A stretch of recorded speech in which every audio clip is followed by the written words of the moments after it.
na CO2 plus H2O. So, madali lang no guys. So, sabi natin, last time, lagay mo muna yung mga elements. No? So, ito yung tatawag nating reactants.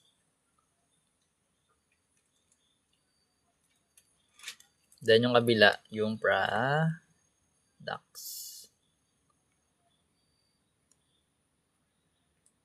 So, lagay na natin yung mga tawag dito, elements. So, meron tayong C, meron tayong H, at meron tayong O. Then, sa kabila, meron tayong C, meron tayong H, meron tayong O. Then, yun. Bilangin lang natin yung mga subscript nila. So, yung C natin, meron siyang 1. So, lagay natin yung 1. Yung H natin, merong 4. Then, yung oxygen natin, meron 2. Then, sa kabila, meron tayong C. May isang subscript din. Then, yung H natin, 2. Galing yung dito. Then, yung oxygen, merong 2. Plus yung 1 pa na isa. Tundan. Try ko yan mamaya, Try natin yan. Ito muna. So, total okay naman na yung C. So, check na natin yan, no? Kasi pares na sila 1. Punta tayo dito sa hydrogen. Sa hydrogen, meron tayong 4. Tsaka 2. So, dahil nandito yung mas mababa, nilagyan natin to sa gilid, no? Para, kasi minumultiply natin yung coefficient dito sa subscript niya. So, pag minultiply natin yung 2 sa 2 dito, magiging 4. So, magiging okay na sila sa kabila. Pero lahat ng terms or lahat ng elements, i-multiply mo rin yung subscript niya. Saan nilagay mong coefficient?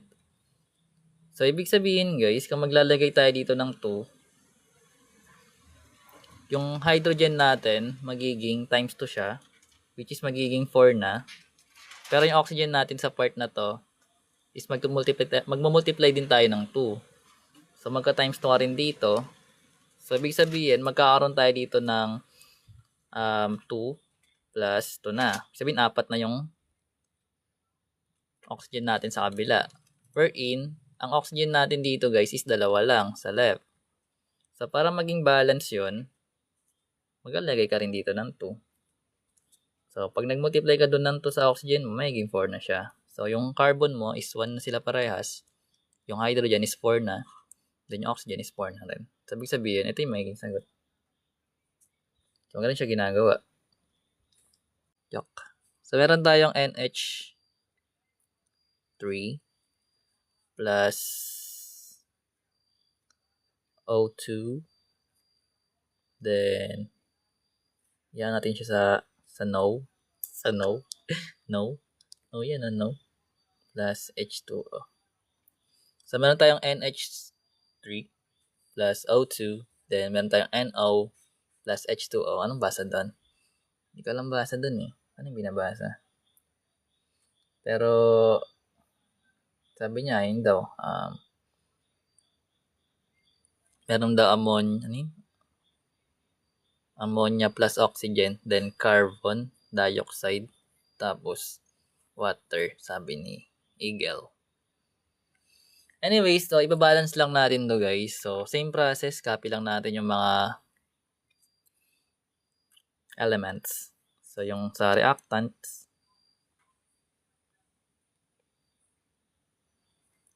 then yung product. So, meron tayong N, meron tayong H, meron tayong O, then yung kabila, meron ding N, meron ding H, meron ding O. So, yung subscript ng N natin sa reactants, isa lang yun. Then, sa hydrogen, basta yung H natin, may 3 siyang subscript. Then, yung sa oxygen natin, meron siyang 2. Then, sa kabila, meron tayong 1. Then, ito merong 1 din. Ito pala sa H. Then, yung oxygen natin is 2 siya. So, 1 plus 1. So, ngayon, okay naman yung sa nitrogen, yung N natin, kasi balance na sila. Ito gagawin nating, yung oxygen parehas na rin, kasi 2 na rin to, diba? So, bio na lang yung problema. So, anong gagawin natin dun para maging balance? So, remember, pwede ka rin mag-times dyan, di ba? Kung, thanks, Sir AJ. Pwede, anong gagawin mo na dyan para maging balance? Kasi okay naman na yung oxygen tsaka yung nitrogen. Bali, ang problema mo na lang itong hydrogen, di ba? So, anong gagawin mo? So, same to sa ano, guys. Parang kinukuha mo yung LCM nga, di ba? So, pwede ka mag-multiply ng 2 dito, tas 3 sa kabila para maging balance siya. Hindi mo na gets. Diba? Kasi kailangan niya parehas eh. So, mag-least common multiples ka. So, ibig sabihin, yung hydrogen natin dito, para maging 6 to, mag-multiply ka dito ng 2. Nagalagay ka ng coefficient. Then, dahil nandito yung H mo, ito naman 3. Kasi ang LCM nila guys is 6. So, ibig sabihin, yung H natin dito, magiging 2 times 3 na siya. Or 3 times 2. Magiging 6 na siya. Then, sa kabila mo naman, magiging 3 times 2 So, magka-times 3 ka dito. Magiging 6 na rin. So, ibig sabihin, equals na sila. Pero, syempre, dahil nagdagdag ka dito, magbabago rin yung nitrogen mo dito. Kasi, nagdagdag ka nga ng coefficient na 2. So, ibig sabihin, magka-times 2 ka rin dito. Which is, magiging 2 na to.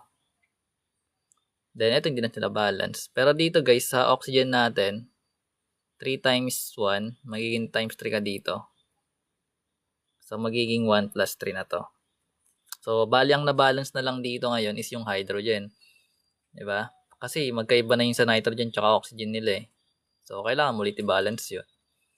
So, para maging balance, so, kung nandito yung 2, ito 1, mag-multiply ka dito ng 2. Kasi nandito yung nitrogen mo eh. Diba? So, pag naglagay tayo dito ng 2, magkakaroon tayo ng times 2 sa n dito na part. So, magiging 2 na to. Pero yung oxygen natin dito, magka-times 2 ka rin.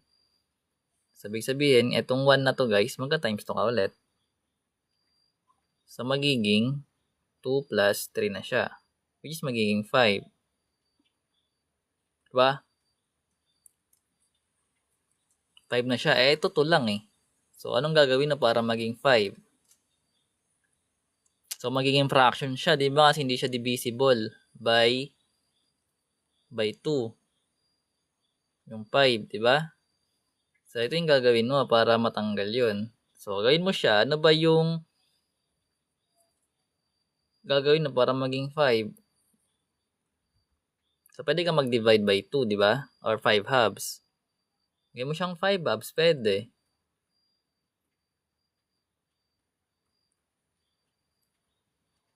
Di ba? Kung meron kang 5 halves,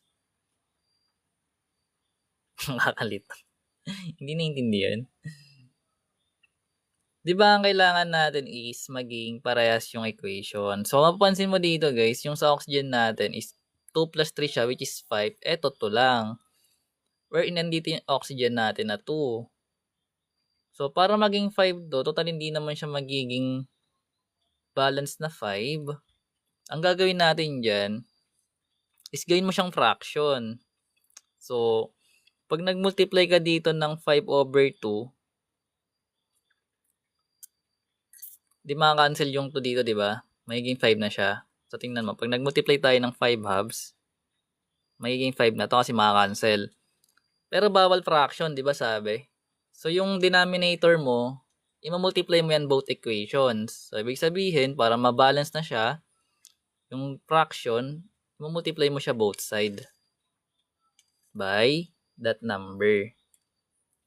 So, yung 2 times 2 magiging 4.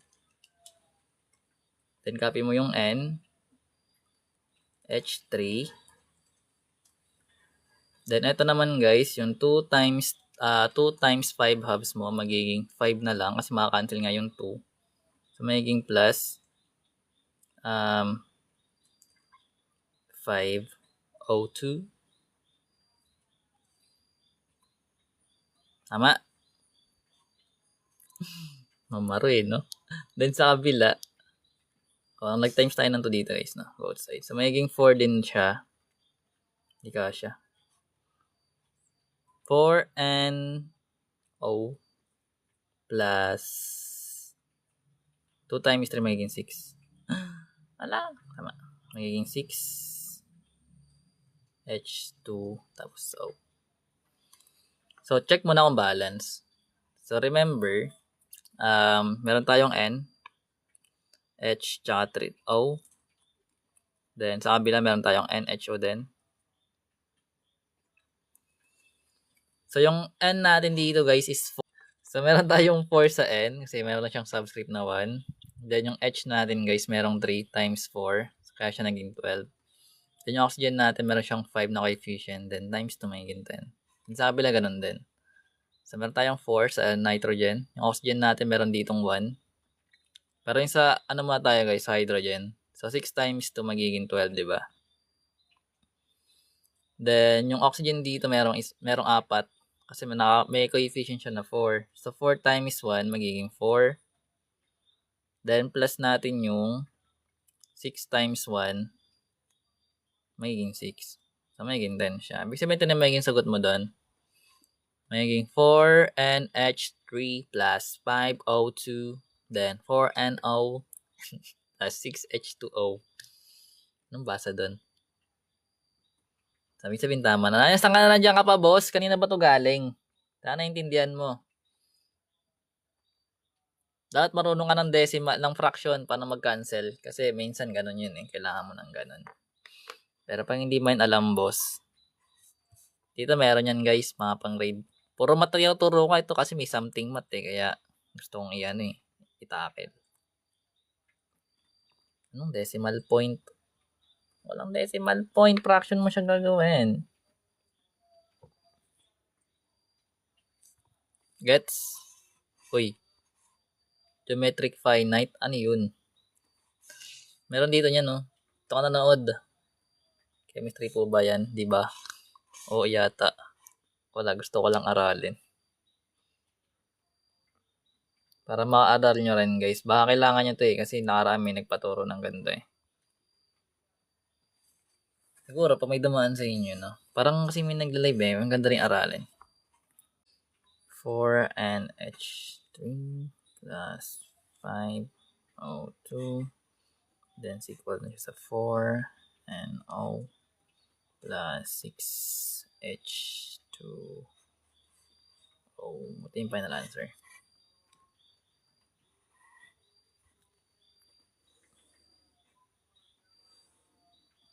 Kung malakas ka sa equation, sa math, hindi ito mahirap. Sabi ko kayo guys, dito mahirap. If ever naghahanap ka ng resources na pwedeng makatulong sa'yo para gumanda foundation mo sa math, pwede dito. Dito may mga reviewers dito, Cone. Good luck sa yung review, sa mo, sa exam. Iba ginagamit na tong eh. Marami ditong pwede mong aralin. Ikaw na bahala. Explore mo na lang. Anyways, another example tayo. Nagmamadali na si Miu Miu. Mamadali. Ayan, subscribe kayo. Siyempre, pag ganito na kayo, subscribe na kayo. Ano ba yan? Nandun na kayo. Hindi ka pa kayo mag-subscribe. So, meron tayong C2 H6 plus O2. Then, meron tayong CO2 plus H2O. Anong basa dito? So, meron tayo guys na mga variables, mga elements. So, lagay lang natin. So, meron tayong C, meron tayong H, meron tayong O. Then, sa kabila, ganun din. Ito rin siya guys, yung pangalan. Yung pangalan ko dito, siya rin dito, pati sa FB page, para hindi nakakalito. So, meron tayong C, H, tsaka O din.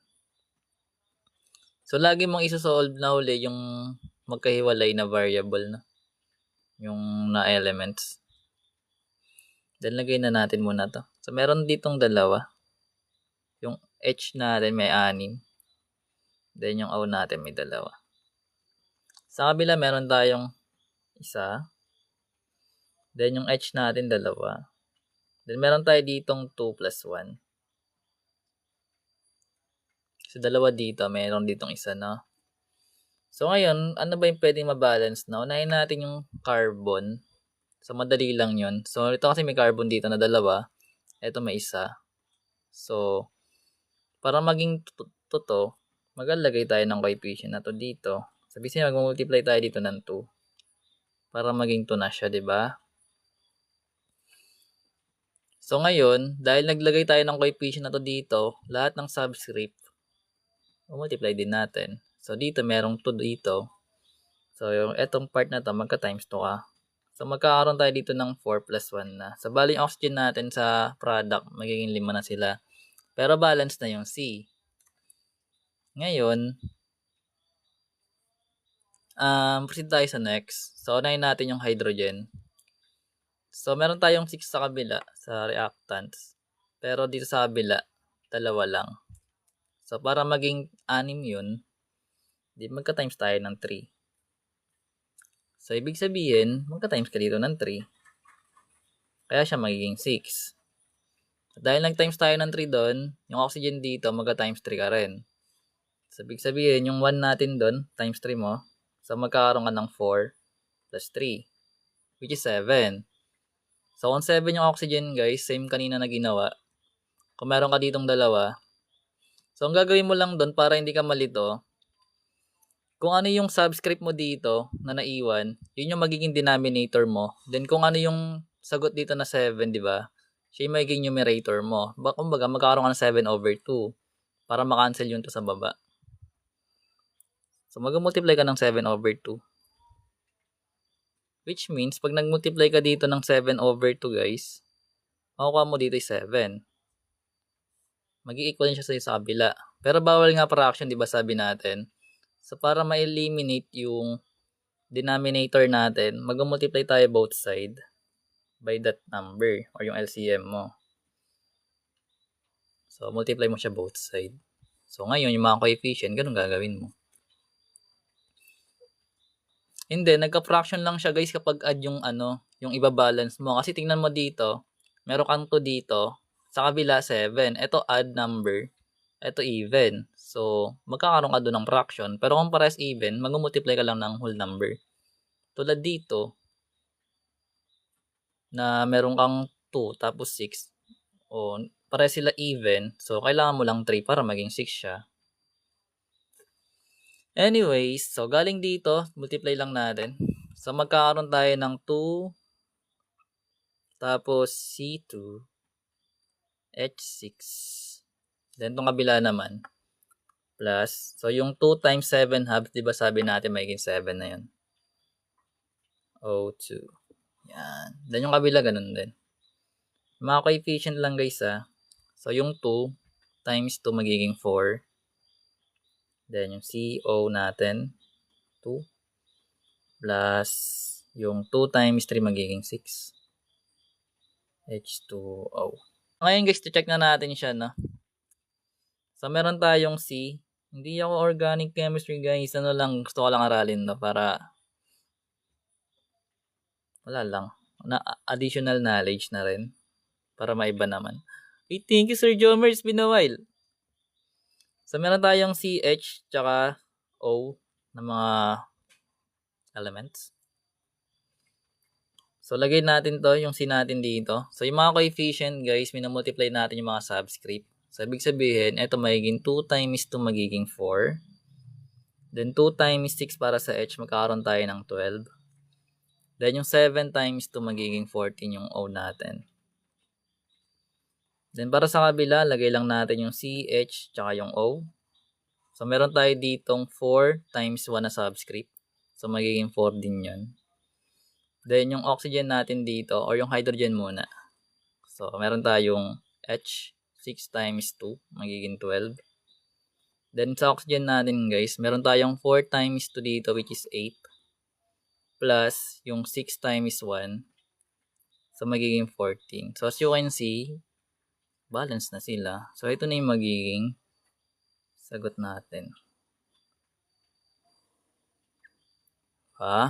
Madali lang yun kasi ako nga hindi ko to alam pero natutunan ko agad Kasi nga marunong tayo mag-simplify.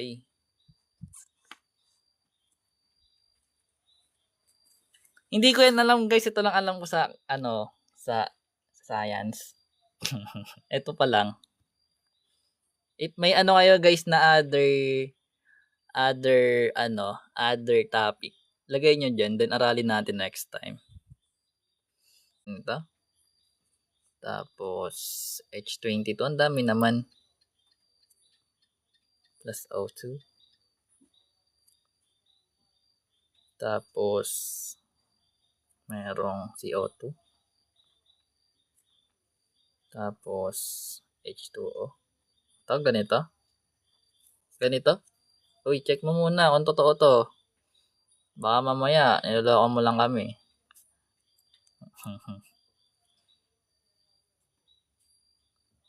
Mahirap ba to? Ba't ang dami? Anong tawag dyan? Anong tawag dyan na combustion ba yan? Element? Anong nabubuo niyan?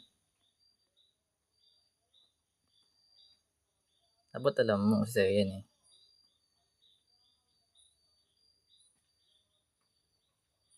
Diba?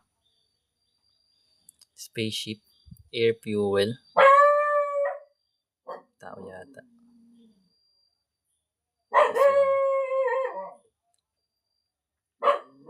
Di pa ba kayo inuulan dyan? Sa amin kasi inuulan na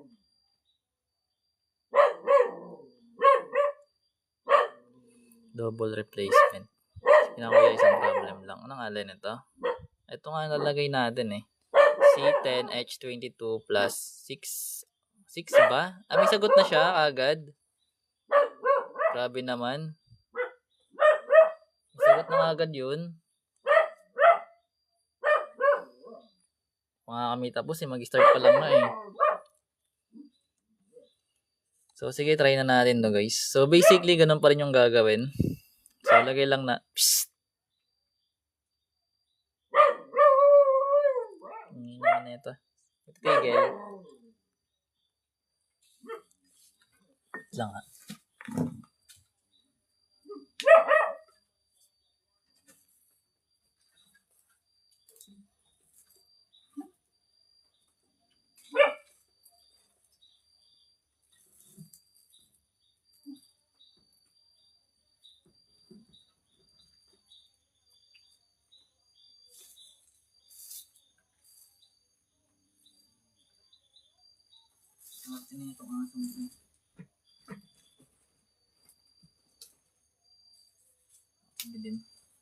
Anyways guys, yun, tara G.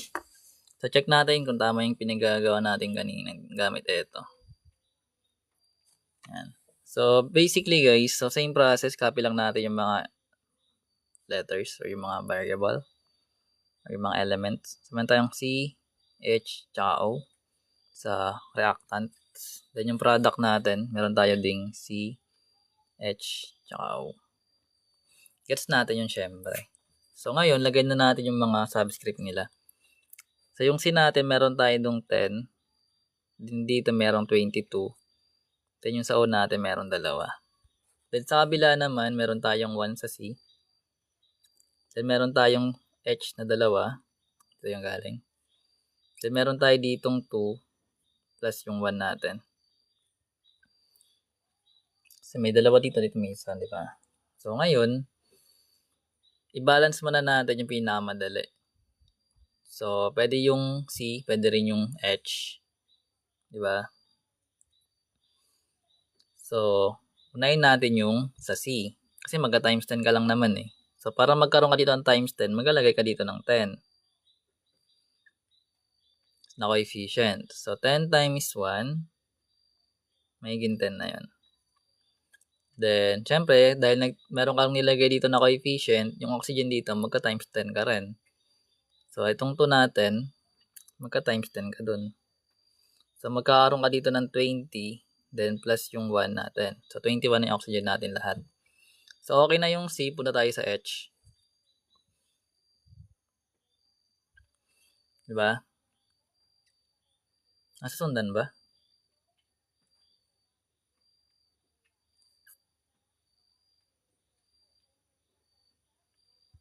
Uy. So, anong gagawin natin para maging balance yung H mo? Anong gagawin? Para magkaroon ka ng balance. So, magka-times ka ng 11, di ba?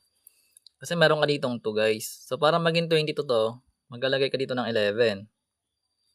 So, magka-times 11 ka dito. So, magiging 22 na siya. Pero remember, dahil naglagay ka dito ng 11, etong oxygen dito, magiging times 11 din siya. So, galing sa 1, magka-times 11 ka dito. So, magkakaroon ka ng 20 plus 11. So, ito guys is 31 na siya, di ba? So, dahil 31 yung total na ito at add yung number natin, yung oxygen natin dito guys is 2 eh. So, maglalagay ka lang ng 31 over 2 katulad ng ginawa natin kanina.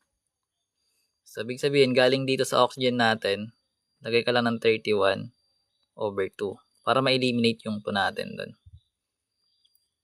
So, pag nag-multiply tayo ng 31 over 2 dito, makaka-cancel lang naman to. Then, ito lalabas na 31 din. So, magiging equal na sila. Pero sabi natin, di ba, bawal nga na mayroon siyang decimal. So, para ma-eliminate yung denominator natin na 2, multiply natin siya both side by 2.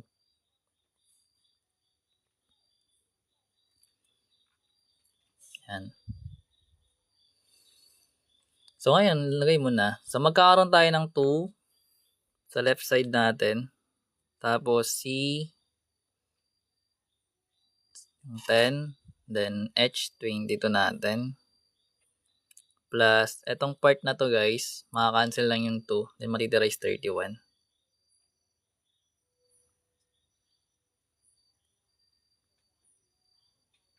Then, O2.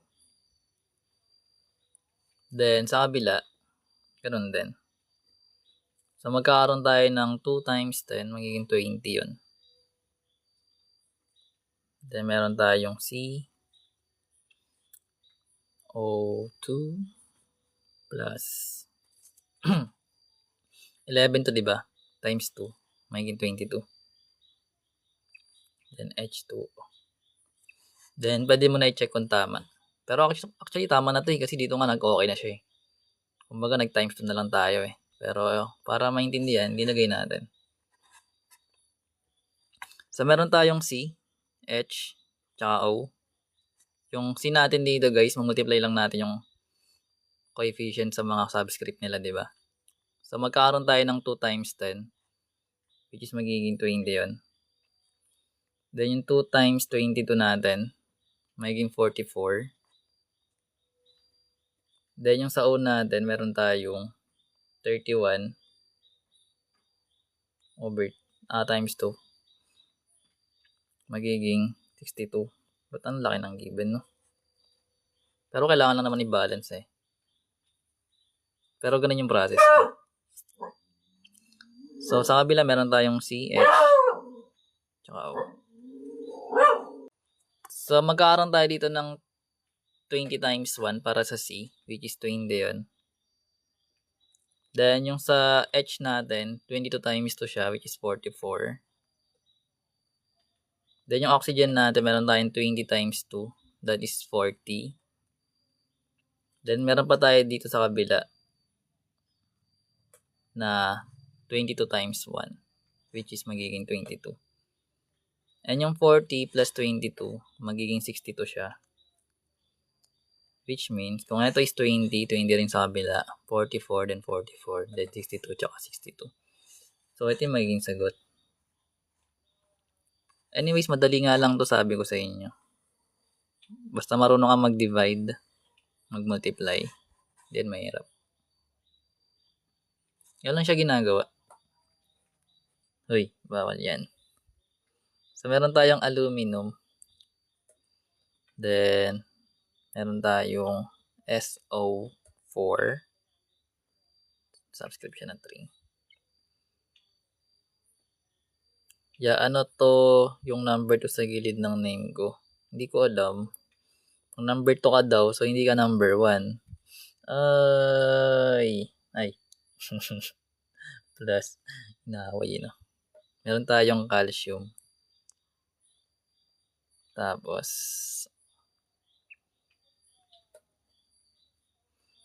then ibabalance natin siya sa kabila na aluminum. Tapos, OH. 3. 3 yan na, 3. Plus, Ca. Tapos, SO4. Yan. Ito na guys. Anyways, so lagay na natin guys. Ito yung reactant. Sabihan tayong aluminum. Yung SO4 natin. Then meron tayong calcium. Tapos meron tayong OH. Hindi ko alam tawag yan eh. Pero meron tayong OH. Yan. So, process lang tayo guys kung paano siya sinosolve, no? So, yung mga tawag dito kasi hindi ko naman ako familiar sa ganito. Basta, iaano natin siya. Ibabalance lang. So, sa kabila, meron tayong product. Copy lang natin din kasi pares lang naman yan eh.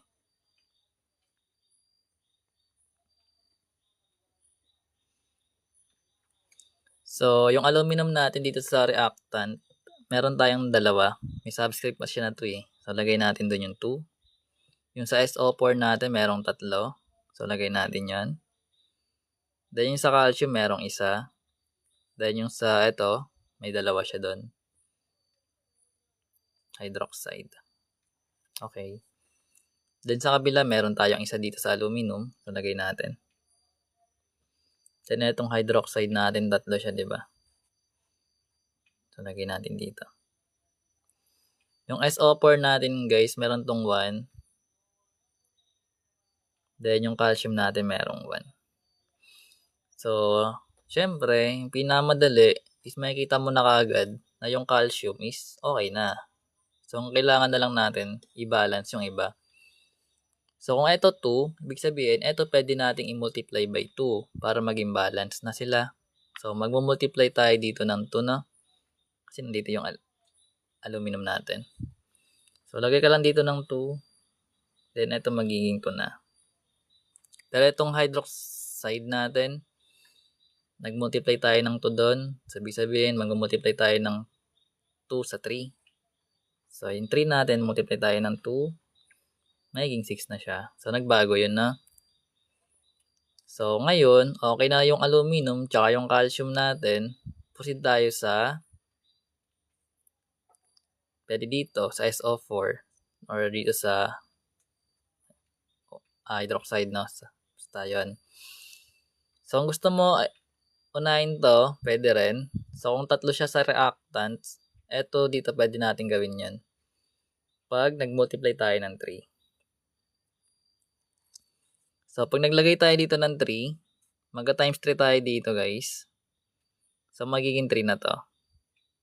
Pero, syempre, itong SO4 natin, mag-multiply ka rin ng 3.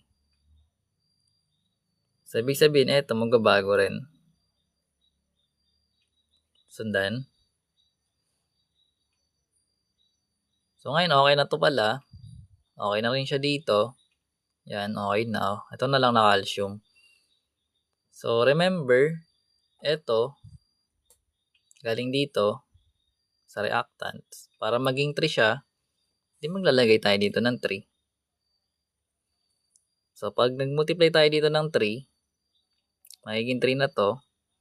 Etong 3 times 2 natin, magbabago din. So, ibig sabihin, mag-multiply tayo ng 3 rin dito, then equals 6. So, pag sinimplify, ito na yung magiging sagot natin or balance na sila kasi makikita mo naman yung aluminum is 2 na. 2 na rin dito. 3 siya dito. 3 na rin. Then 3 na rin. 3 na rin. Then 6. Tsaka 6.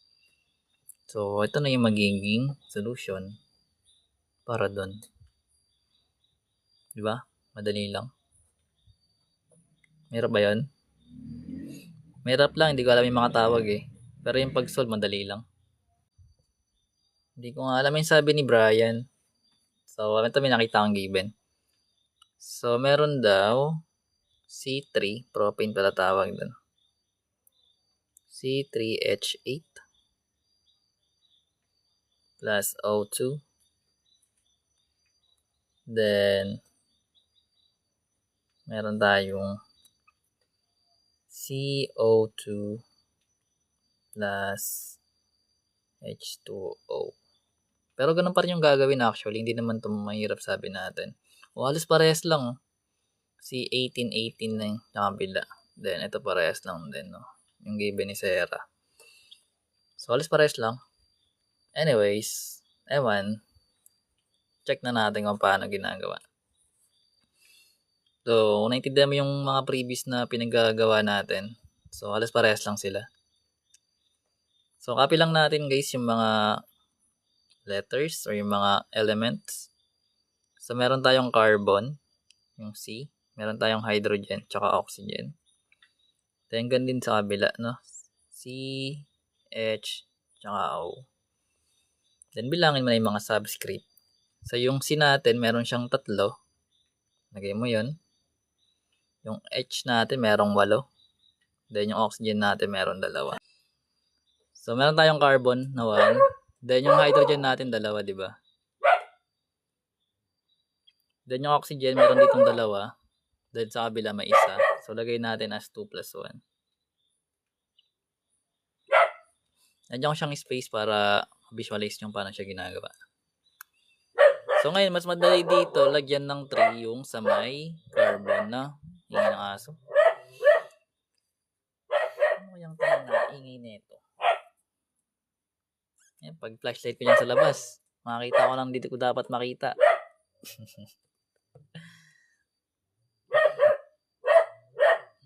Anyways, ang ingay ng aso, hindi ba masyadong malakas yung ingay ng aso? May barriers communication So, meron tayo dito guys, 3 tsaka 1. Ay, talaga na ito. Merong 3 tsaka 1, so multiply lang natin by 3 na. So, lagay tayo ng coefficient dito. So, pag nag-times 3 tayo dito, magiging 3 na to. Yan. Pero itong oxygen natin dito guys na 2, mag-multiply din tayo ng 3. So, itong 2 natin dito, magka-times 3 ka rin. So, ito magiging 6 plus 1 na. So, bali 7 na siya, no? So, kung okay na yung C, proceed tayo sa H. So, yung hydrogen natin sa reactants, meron tayong 8. So, yung hydrogen sa kabila, meron tayong 2. So, para maging 8 to, mag-multiply tayo dito ng 4. Lalagay tayo ng coefficient. So, pag nag-times 4 tayo dito, ito magiging 8. Wherein, etong oxygen natin, magpapalit din. Mag-multiply din tayo doon ng 4. So, ibig sabihin, ito, magka-times 4 tayo. So, magiging 6 plus 4 na siya, which is magiging 10. Wherein, sa kabila, meron tayong 2. So, ito sa kabila, 10. So, para maging 10 tong kabila, magiging, or magka-times tayo ng 5. So, 2 times 5, magiging 10 na. So, ngayon, balance na equation mo. So, yung magiging sagot, guys, is C3H8 plus 5O2, then 3CO2 plus 4H2O. Then, pwede mo na siya i-check kung tama. So, meron tayong C, H, tsaka O. Sa kabilang ganun din. C, H, tsaka O. So, yung subscript ng C natin is 3. Yung sa H natin is 8. Yung sa O natin is 5 times 2. Magiging 10. Then, 3 times 1. Yung sa C, 3 pa rin yun.